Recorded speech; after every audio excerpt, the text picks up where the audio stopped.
Em nome do Pai, do Filho e do Espírito Santo. Amém. São Lucas, rogai por nós. Salve Maria, bom dia a todos. Bom dia, povo católico da terra de Santa Cruz. Quem vos fala é o Dr. Yuri Maria. E hoje nós vamos ver o que um dos meus santos prediletos, meus favoritos, que Santo Antônio de Lisboa, que ele tem a dizer a respeito de heresia e a respeito de obediência. Um católico deve ter ao magistério ordinário do sumo sacerdote. Vamos ver o que tem a dizer nosso grande Santo Antônio, o martelo das heresias, o martelo dos hereges. E realmente eu estou muito empolgado porque tem um livro aqui muito bom. Vou usar um livro das vozes aqui, dos sermões de Santo Antônio, que ele faz várias interpretações em modos alegóricos, em todos os modos, modo sentido moral, alegórico, entre outros. E é muito interessante que a gente vê realmente quanta graça tinha Santo Antônio de Lisboa ao interpretar o Evangelho, ao interpretar um sentido de uma palavra, de uma figura. Ele que relembra também os templos dos Santos Padres, que os Santos Padres sempre diziam, era um monumento, né, de um erudito mesmo. E, claro, com a graça infusa, a sabedoria de Santo Antônio ia até os cumes de grandes doutores da lei. Inclusive, ele é também doutor. Então, já vimos aqui no Santo Tomás de Aquino, já vimos São Roberto Bellarmino, já vimos Santo Afonso, e agora vamos ver Santo Antônio. O que diz Santo Antônio do Hipócrita? Começa ele. Deus Pai glorificou o Filho, que Herodes desprezou. O Pai revestiu-o da veste branca, e Herodes o escarneceu vestindo-o do mesmo modo. Ó dor! Assim acontece também hoje. Herodes interpreta-se glória da pele, e representa o hipócrita que se gloria de sua aparência exterior como de uma pele, enquanto, porém, toda a glória da filha do rei, isto é, da alma que é filha do rei do céu, deve provir do interior, segundo os Salmos. Este, o hipócrita, despreza e escarnece o Senhor. Despreza-o quando o prega crucificado, mas o crucificado não traz os estigmas. Escarnece-o quando se esconde sob a glória da pele, da aparência, para poder enganar os membros de Cristo. O passarinheiro soa docentemente o apito, enquanto engana o pássaro. A quantos engana também hoje a glória da pele herodiana, a hipocrisia? Que a hipocrisia é realmente um mal hoje. Nós vemos que eles falam da doutrina do papado, falam que nós devemos estar de submissão de vontade e intelecto ao Papa. Devemos obedecer, mas na hora que o Papa faz uma declaração de costume, de moral e de fé, eles fazem algo que é protestante. São hipócritas. Todos esses também que vendem cursos da tradição e são formados no modernismo. Eles que não seguem o que aprenderam nos seminários dessa igreja nova e vendem e se enriquecem com as coisas tradicionais. Esses são os hipócritas. Nisso nós aprendemos que o interior é estar unido de coração e vontade com o Papa. O interior nosso. Mas o que eles fazem no exterior? Eles zombam, escarnecem e desobedecem. Esses são os hipócritas. E o que diz desse mundo Santo Antônio? O diabo, diz Santo Antônio, e o tirano deste mundo agem com os prelados de nosso tempo, como os lobos com os pescadores do pântano Metilde, lá pelos lados do mar Azov. Narra-se que os lobos se aproximam do lugar onde estão os pescadores. Se os pescadores lhes dão peixe, não lhe causam danos. Se, porém, não lhes dão peixe, rasgam as redes quando os pescadores as estendem por terra para secá-las. Assim os prelados da igreja dão ao diabo os peixes, isto é, as almas que vivem na água do batismo, e cedem os bens da igreja ao tirano do mundo, para que não rasgue as redes dos seus negócios, das intrigas temporais e não estraguem as relações que tem com a sua parentela. Portanto, com justiça se diz: e eis um cavalo esverdeado, e aquele que o cavalga se chama Morte, o inferno o seguia. Quer dizer, que os insaciáveis de coisas terrenas o imitam. Ele foi dado poder sobre as 4 partes da terra, isto é, sobre todos os maus que moram em toda parte, de matar com a espada, das más sugestões, com a privação da palavra divina, com a morte do pecado mortal, e com as feras da terra, que quer dizer, com os impulsos e instintos da carne corrompida. Quem são esses prelados que se vendem aos tiranos desse mundo? Se não a maçonaria, o comunismo, os fariseus, todos os padres e bispos que estão envolvidos com essa gente. Tiranos que querem o ecumenismo e a adoração do homem. Querem a paz à custa de perder a alma, a paz satânica. E Santo Antônio, um domingo depois de Pentecostes, falando da queda dos cegos no buraco, ele disse: "Diz-lhes ainda uma parábola. Pode porventura um cego guiar outro cego? Cairão ambos no buraco. O discípulo não é mais do que o mestre, mas todo discípulo será perfeito se for como seu mestre." Veremos o que representam alegoricamente os cegos do buraco, o discípulo e o mestre. O cego representa o prelado ou sacerdote indignos ou corruptos, privados da luz da vida e da ciência. Os prelados cegos da igreja, fala Isaías: "Animais todos do campo, feras da floresta, vinde para devorar." As suas sentinelas, de Israel ou da igreja, estão todas cegas, não percebem nada. São todas cães mudos, incapazes de latir, visionários, sonolentos e amantes dos sonhos. São cães avidíssimos, não conhecem a saciedade. Os próprios pastores são incapazes de compreender. Todos seguem por seu caminho, cada um para seu próprio interesse, desde o mais alto até o mais baixo. Vinde, bebamos vinho e nos embriaguemos, como é hoje. Assim será também amanhã e muito mais ainda, como diz Isaías. Continua Santo Antônio: "Nos animais do campo são indicados os demônios. Naqueles da floresta, o instinto da carne, que devoram a igreja e a alma fiel. Isso por quê? Precisamente porque as sentinelas da igreja estão todas cegas, privadas da luz da vida e da ciência, cães mudos, e na boca tem o sapo do diabo. E por isso são incapazes de latir contra o lobo. São visionários porque pregam por dinheiro e creem chamar as almas ao arrependimento, dizendo quase por brincadeira: paz, paz. E a paz não existe. Dormem nos pecados, amam os sonhos, isto é, as coisas temporais, e depois frustram amargamente aqueles que as amam.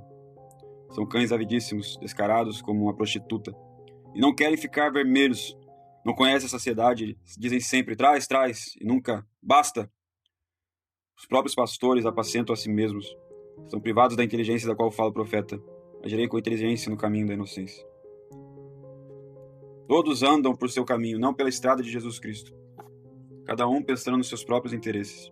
É aquela estrada escura e escorregadia sobre a qual todos andam, do mais elevado ao mais baixo, do porco-chefe até o menor porquinho. Eles próprios se convidam: vinde, bebamos vinho, que leva à luxúria, e demo-nos a embriaguez, que tira o coração e o cérebro. E tudo será como hoje. Mas crede em mim, amanhã não será como hoje. De fato, lemos no primeiro livro de Macabeus: a glória do pecador é esterco e vermes, hoje eleva-se e amanhã desaparecerá. Porque voltará ao seu pó e todos os seus projetos desvanecerão. Amanhã me dará testemunha a minha justiça, a minha honestidade, de Jacó ao Gênesis. Hoje, cães descarados, estáis cheios de embriaguez, mas amanhã, quer dizer, no dia do juízo, encontrar-vos-ei diante da morte eterna. Diz o Apocalipse: quanto se glorificou e viveu em prazeres, tanto dar-lhe de tormento. E nos dias de hoje, quem são esses nossos hereges? Aqueles, se não aqueles, incapazes de latir contra o lobo? Ao invés disso, eles abraçam o lobo, eles andam com eles, fedem ao seu cheiro.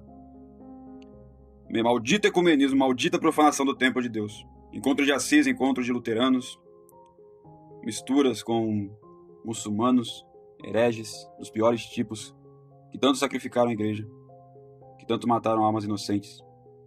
Hoje eles estão lá, no meio deles, bebendo vinho, embriagando. E o pior disso é que existe ainda católicos que os defendem. O pior disso é que existem católicos que não os denunciam, que não dizem a palavra certa para quem é herege. Você é herege. O que você está ensinando é heresia. E acham que ainda essas pessoas fazem parte da igreja. E continua Santo Antônio: mas ai, quantos cristãos, pelo mau exemplo dos prelados, converteram-se para a heresia, depois de haver desprezado o ninho da fé, do qual Jó disse: morrerei no meu pequeno ninho. E porque a morte entrou no mundo por inveja do diabo, este prelado inveja seus súditos, seus paroquianos, quando os vês prosperar na abundância. O invejoso emagrece por causa da abundância dos outros, diz Horácio. Se se atormenta por causa da felicidade dos seus, a quem poderá desejar felicidade? Que feliz acontecimento poderá alegrá-lo? Quem é mau para os seus, poderá ser bom para os estranhos? Eis, pois, que por culpa desse escravo é dissipada a igreja de Jesus Cristo, o insensato que chega à abundância. Também esta é a figura do prelado da igreja, guloso e luxurioso, do qual diz nos provérbios: quem ama os prazeres, o vinho não enriquecerá. E a esse diz Salomão: não deis aos reis, ó Lemuel, não deis vinho aos reis, porque não há segredo onde reina a embriaguez. para que não se suceda que eles bebam, se esqueçam da justiça e atraiçoem a causa dos pobres. Os prelados do nosso tempo, que não são discípulos de Cristo, mas do anticristo, abandonada a legítima esposa, não se envergonham de unir-se com a concubina, que depois, constatando que está grávida, despreza a sua senhora. Nas cúrias dos bispos, os velhacos fazem ressoar a lei de Justiniano e não a de Cristo. Fazem grandes conversas, mas não segundo a tua lei, Senhor, já abandonada e votada ao ódio. O que é isso, sinal? O que está acontecendo hoje desses falsos conciliares que odeiam a igreja pré-conciliar? É outra igreja. Continua Santo Antônio. Por isso, sem ter necessidade de clamar, dizer a Abraão, junto com Sara, procedes iniquamente contra mim. Eu que te dei a minha escrava por tua mulher, e ela, vendo que concebeu, despreza-me. Por ora, Abraão faz-se conta que não vê, mas certamente virá o momento que dirá, põe fora a escrava e seu filho, e só a livre terá direito à herança. Quão feliz é quem se preocupa com a lei, pela qual não são julgadas coisas temporais, e não presta atenção à lei em base à qual ele mesmo será julgado. Eis, pois, que agora sabeis de modo o feitor dissipa os bens do Senhor, como por causa da malícia dos prelados. Destrói-se a igreja, que, oprimida por sua iniquidade, dirige-se ao seu esposo com as palavras do introito da missa de hoje. Quando clamei ao Senhor, ele ouviu a minha voz, contra aqueles que se aproximaram de mim. Humilhá-los-á, aquele que existe antes dos séculos e vive para sempre. Lança sobre o Senhor os teus cuidados e ele te sustentará, como diz os Salmos. E no sermão de domingo, depois de Pentecostes, quando eu falo que quem não obedece ao prelado é como a figura de Satanás, eu vou aqui falar o que Santo Antônio diz da obediência. O velho insensato e desprovido do bom senso. O velho insensato é o diabo, do qual se diz no Eclesiastes: é melhor um moço pobre e sábio do que um rei velho e insensato que não sabe prever o futuro. O diabo não soube conservar a sabedoria que lhe foi infusa quando morava entre os anjos, porque não quis sujeitar-se ao seu Criador. Tornam-se membros seus aqueles que recusam sujeitar-se ao jugo da obediência, em nome daquele que foi obediente até a cruz. Todas as vezes que obstinadamente te recusas a obedecer ao teu superior, tornas-te semelhante ao anjo apóstata. Não desprezas um homem, mas a Deus, que colocou homens à frente de outros homens. E Jó diz, ele é aquele que deu um peso ao vento. O vento chama-se assim porque é veementemente violento. E a natureza humana, inclinada ao mal desde a adolescência, é leve e impetuosa como o vento, e portanto Deus lhe deu um peso, isto é, a obediência aos superiores, para que, freada por seu peso, não se exalte em vão acima de si mesma como o diabo, para depois miseravelmente cair abaixo de si. Portanto, como diz Jeremias nas Lamentações, é bom para o homem que carregue o jugo desde a sua adolescência. Sentar-se-á solitário e permanecerá em silêncio, porque elevou-se acima de si mesmo. Quando te sujeitas humildemente ao outro, então te elevas admiravelmente acima de ti mesmo. Na cinza é simbolizada a nossa fragilidade e mortalidade. És pó, e ao pó voltarás, como foi dito. Portanto, quem está privado do sentido da obediência e da língua da confissão é verdadeiramente surdo e mudo. E agora, no sermão da Cátedra de São Pedro, a concessão do poder de ligar e desligar. Diz Santo Antônio no sermão: E eu te digo que tu és Pedro. Deve-se notar que Pedro teve 3 nomes: Simão, que interpreta obediente, Pedro, que reconhece, e Cefas, cabeça. Foi Simão no momento do chamado de Cristo: Seguei-me, e eles, abandonados as redes, seguiram-no. Foi Pedro na profissão de fé feita hoje, com a qual reconheceu Cristo como Filho de Deus vivo, e portanto mereceu ouvir dizer: Tu és Pedro. Não digo, será chamado de Pedro, mas tu és Pedro, minha pedra, mas de maneira que reservo para mim a dignidade do fundamento, porque ninguém pode pôr outro fundamento senão aquele que ali foi posto, que é Cristo, sobre a qual é edificada a igreja. E sobre essa pedra edificarei a minha igreja. E, portanto, não deve temer se cair a chuva, isto é, a perseguição diabólica, se transbordarem os rios, isto é, a maldade dos hereges, se soprarem os ventos, isto é, a raiva do mundo, e se baterem contra esta casa, porque está fundada sobre a pedra sólida e estável. Lê-se no livro dos Números: é robusta a tua habitação, contanto que ponhas o teu ninho sobre a rocha e fores escolhidos da estirpe de Sim. Nome que se interpreta astuto ou quente. É a figura do diabo, que com sua astúcia queima com a chama dos vícios a alma dos pecadores, os quais terão como algoz na pena aquele que ouviram como instigador da culpa. Edificarei a minha igreja. Observa que é chamada igreja aquela triunfante, aquela militante, e também a alma fiel. Cristo edifica a primeira com os espíritos bem-aventurados, a segunda com os fiéis e a terceira com as virtudes. Por isso, Cristo é chamado também pedreiro, como se lê em Amós. Eu via o Senhor que estava sobre o muro rebocado e tinha à mão uma pá de pedreiro.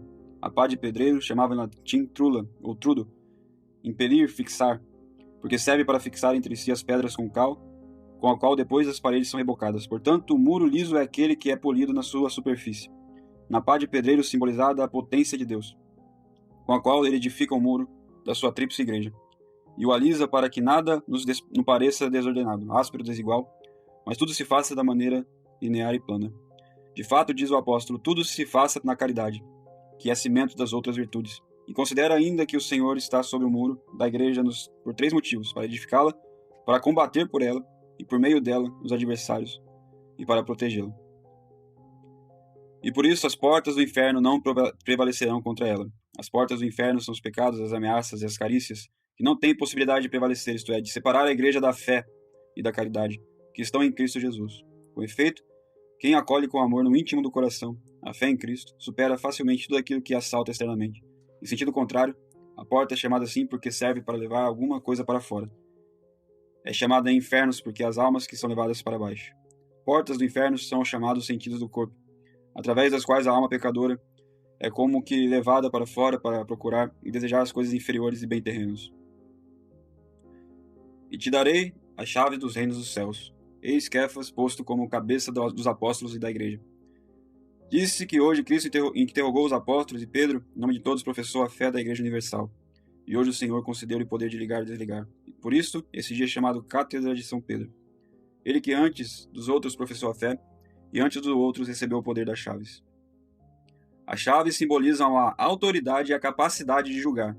Em virtude delas, acolher no meio do reino aqueles que são dignos dele e excluir os indignos.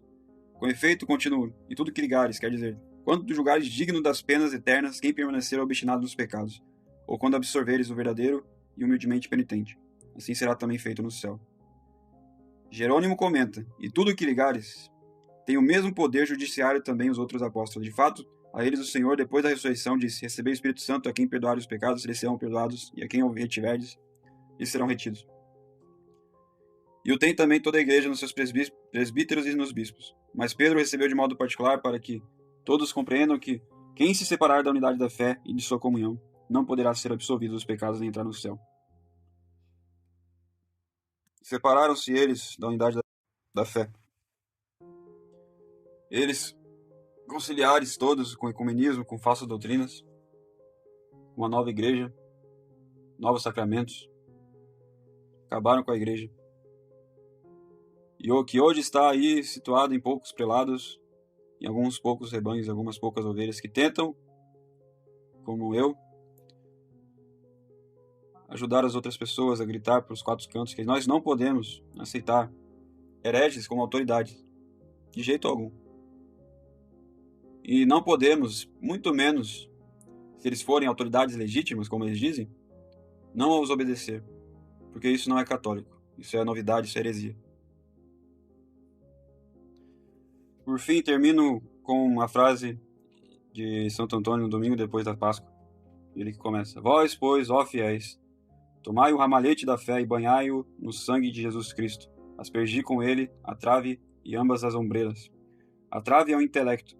As 2 ombreiras são o querer e o operar, que devem agir na lembrança da paixão de Cristo. De fato, diz a esposa do Cântico dos Cânticos: Põe-me como selo sobre teu coração, como selo sobre o teu braço. No coração é indicada a vontade, e no braço a ação. Ambos devem estar marcados com o selo da paixão de Cristo. Todos aqueles que foram marcados com este selo, o Senhor os reconhece, e eles reconhecerão o Senhor. Por isso diz, conheço as minhas ovelhas, e as minhas ovelhas me conhecem. Como o Pai conhece a mim, eu conheço ao Pai. O Filho conhece ao Pai por si mesmo. Nós o conhecemos por meio do Filho. De fato, diz, ninguém conhece o Filho senão o Pai. Ninguém conhece o Pai senão o Filho, e aquele a quem o Filho quiser revelar.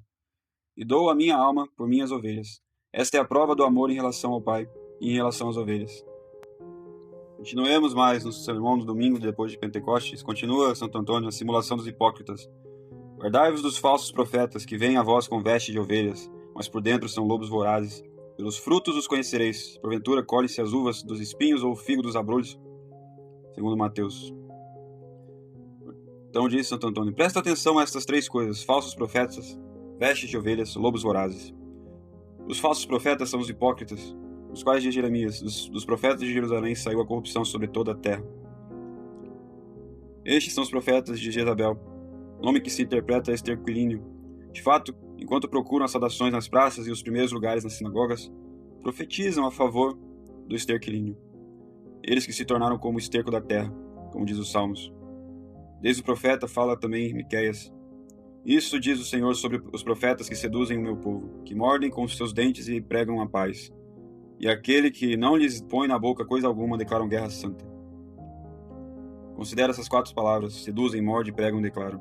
Os falsos profetas seduzem, com a persuasão, atraem a si os inocentes, mordem com a detração e calúnias. Mordem, de morder vem de morbus, doença, o assim chamado morbo, porque é o caminho para a morte. A calúnia, a detração, é uma doença pela qual, como por um caminho, a morte chega à alma. Pregam a paz, para se fazerem ver pacíficos, eles que jamais encontram o caminho para a paz. Estes são os sacerdotes ladrões, que mordem com vitupérios aqueles que não dão. E aqueles que dão pregam a paz e prometem a misericórdia. Aqueles que não dão declaram a guerra santa. Efetivamente, consideram como santa e justa perseguir aqueles que não dão e feri-los com a espada da excomunhão. Mas se depois derem, abençoam-nos uma solene bênção, eles que são amaldiçoados pelo Senhor, que amaldiçoa também suas bênçãos. Então aqui podemos ver que a bênção de hereges realmente é uma maldição. Continua Santo Antônio: de fato, aqueles que dão diz: vós sois filhos da igreja e honrais a vossa mãe, porque sofreis com ela por sua pobreza, e portanto sois benditos porque dais a ela. Mas dizei-me, ó falsos profetas, ladrões e homicidas, quem é a igreja senão a alma fiel? Para torná-la pura, sem mancha e sem ruga, o Senhor entregou à morte a sua alma, isto é, a sua vida. Quem dá a essa igreja aquilo que tem, o Senhor o abençoará. Mas ai, hoje a jumenta cai por terra e existe logo quem está pronto a ajudá-la a se levantar. Mas perece uma alma e não há ninguém para socorrer. Se fossem verdadeiros profetas, diriam com o verdadeiro profeta Jeremias: ai de mim, que a minha alma desfalece por causa dos mortos. Ai de mim por causa da tribulação do meu povo. Quem derramará água sobre a minha cabeça e quem dará aos meus olhos uma fonte de lágrimas? E chorarei dia e noite sobre os mortos da filha do meu povo. Temos depois a concordância do quarto livro de Reis, onde se narra que o homem de Deus, Eliseu, ficou perturbado e chorou. E Azael diz-lhe: por que chora, meu senhor? E Eliseu responde-lhe: porque conheço os males que farás aos filhos de Israel. Queimarás as suas cidades fortes e passarás a fio da espada os meus jovens, e esmagarás suas crianças e rasgará pelo meio o ventre das mulheres grávidas. Eliseu é a figura do digno prelado da igreja, que deve chorar até ter o rosto desfigurado, porque Azael, isto é, o diabo, dá chamas com fogo da cobiça às cidades, isto é, as almas dos fiéis. Mata com a espada da sugestão os jovens, quer dizer, destrói as virtudes. Esmaga as crianças, isto é, destrói as boas obras ainda em seus inícios. Rasga o véu das mulheres grávidas, destrói o propósito da boa vontade. E quem não chorará sobre tão grandes males?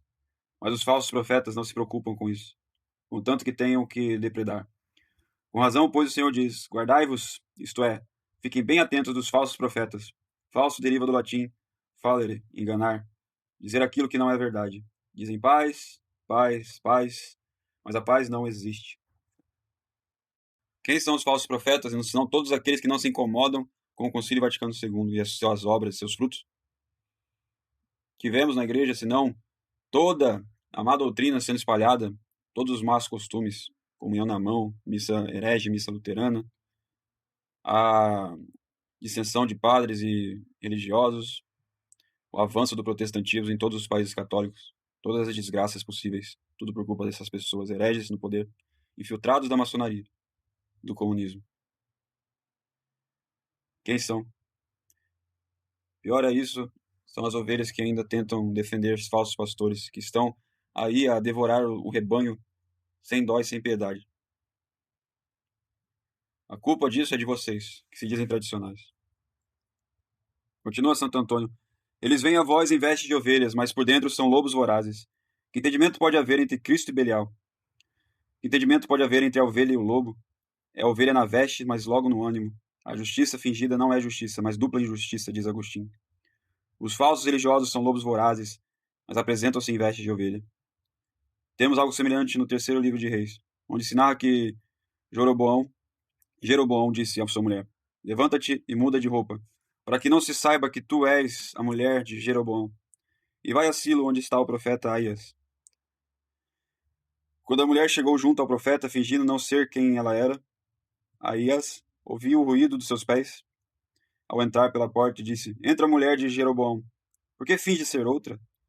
Jeroboão interpreta-se divisão do povo, e é a figura do falso religioso, que, dividido bipartido em ovelha e o lobo, provoca sempre divisões e discórdias no claustro e nos capítulos.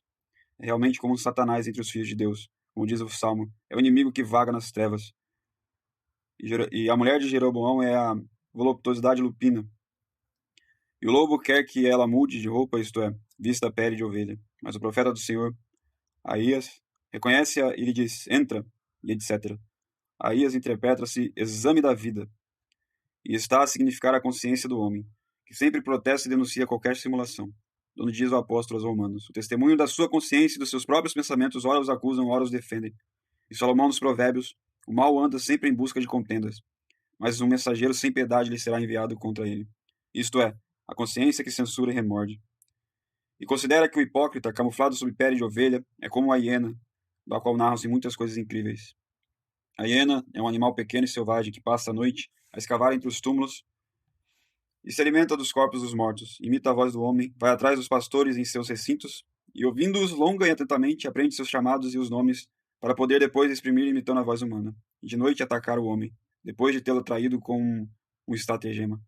Simula também o vômito do homem com os stertores e seus esforços atrás dos cães, e a seguir os devora. E se os cães, quando vão caçá-la, entram em contato com sua sombra, enquanto a seguem, perdem a voz e não podem mais latir.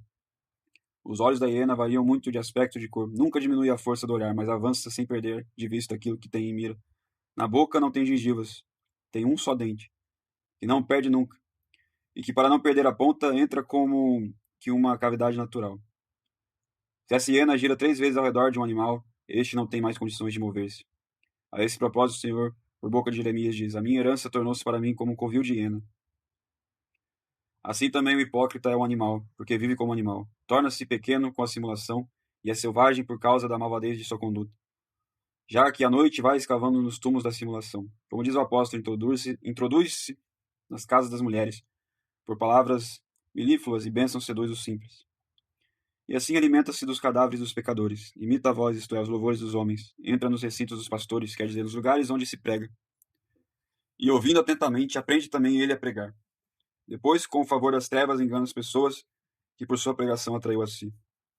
Simula também o vômito do homem, isto é, a confissão dos pecadores. Proclama-se pecador, mas está bem longe de crer-se tal. Com falsos soluços e gemidos tenta fazer-se passar por santo pelo povo, que o vê gemer naquele modo. E algumas vezes consegue enganar também os justos, que creem com demasiada facilidade em sua fingida devoção. Se sua sombra passa por alguém, este não é mais capaz de latir-lhe contra, antes o defende. Isso sucede, sobretudo, hoje, com aqueles que confiam nos hereges. Então, aqueles que confiam nos hereges. Eles certamente não prestaram ouvidos ao conselho do Senhor. Guardai-vos dos falsos profetas. Depois, nos olhos do hipócrita, há muitas mudanças. Por vezes, levanta os olhos para o céu e suspira, outras vezes dirige-os para a terra e chora. E a mudança de cor, ora é pálido, ora é preto, ora tem vestes desprezíveis, ora bem arrumadas, ora agrada-lhe a abstinência, ora desagrada-lhe. Toda essa mudança de cores é sinal de instabilidade interior.